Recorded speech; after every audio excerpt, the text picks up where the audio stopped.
এবং সামনে কর্মরত ছাত্রছাত্রী এবং অভিভাবকবৃন্দ সবাইকে সালাম জানাচ্ছি। আসসালামু আলাইকুম। আসলে বিদায় শুনলে মনটা খারাপ হয়ে যায়, যদিও আমরা বিদায় নিয়ে এসেছি, তবে এই বিজয়টা তখনই সুন্দর মুহূর্ত হয় যখন এই ছাত্রছাত্রীরা অন্য প্রতিষ্ঠানে গিয়ে যদি ভালো কিছু করে, তখনই আসলে এর সার্থকতা। আমি সংক্ষেপে কিছু বলবো। আমাদের আজকের বিদায়ী ছাত্রছাত্রীরা, তোমরা এই প্রতিষ্ঠানে দীর্ঘদিন ছিলে, অনেক কিছু শিখেছ। এই শিক্ষাটা তোমাদের ভবিষ্যতে অনেক কাজে লাগবে। তোমাদের প্রতি আমার বিশেষ অনুরোধ, এই অজপাড়াগাঁয়ে একটা প্রতিষ্ঠান আল মানারা ইন্টারন্যাশনাল একাডেমি, এটাকে তোমরা ভুলে যাবে না কখনো। যে যেখানে যাও, যত সেরা পর্যায়ে যাও, শিক্ষকদেরকে কখনো ভুলবে না। স্কুলের প্রতি তোমাদের দৃষ্টি রাখবে এবং এই স্কুলের মান বৃদ্ধির জন্য তোমরা সার্বিক সহযোগিতা করবে। এবং গার্ডিয়ানদেরকে বলবো,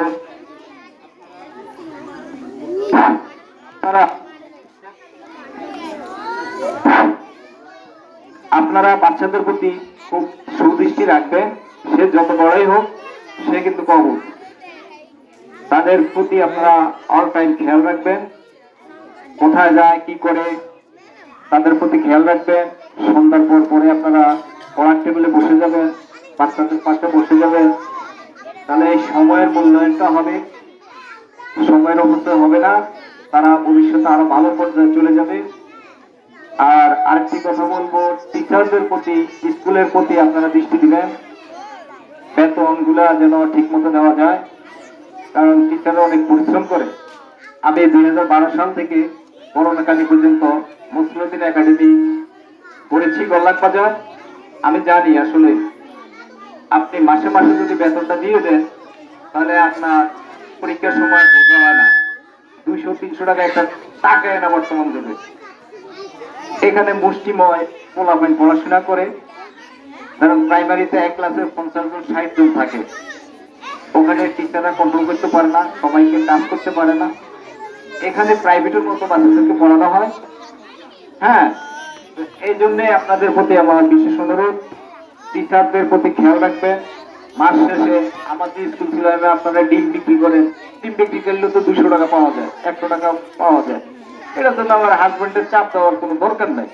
আপনার মূর্খা বলেন, হ্যাঁ, আয় বদ্ধ বিভিন্ন কাজ করেন, তাহলে স্বামীর প্রতি আর আপনাকে নির্ভরশীল থাকতে হবে না। এই বাচ্চাটা আপনি পড়াইলেন, ঠিক আছে? এইভাবে একটু দায়িত্বশীল হইতে হবে আপনাদেরকে। আপনারা ঘুম থেকে তাড়াতাড়ি উঠবেন, সন্ধ্যার সাথে সাথে মোবাইল বন্ধ, টিভি বন্ধ। আপনারা বাচ্চাদেরকে বসে থাকবেন, বসে থাকলে তারা পড়বে। আপনি যদি এক রুমে থাকেন, বাচ্চা এক রুমে থাকে, তাহলে তাদের অ্যাটেনশনটা থাকবে না। তো অনেক ধন্যবাদ এত সুন্দর একটা আয়োজন জন্য মাহাদিকে। মাহাদির সাথে আমার গলায় দেখা হয়, আমার থেকে অনেক সলা পরামর্শ করে। তো আমি এই প্রতিষ্ঠানের সফলতা কামনা করতেছি এবং বাচ্চাদেরও সাথে সাথে সফলতা কামনা করতেছি। আমাকে এখানে কিছু বলার সুযোগ দেওয়ার জন্য আমি কৃতজ্ঞ। সবাইকে আবারও সালাম জানিয়ে আমার বক্তব্য এখানে শেষ করলাম। আসসালামু আলাইকুম রহমতুল্লাহি ওয়া বারাকাতুহু।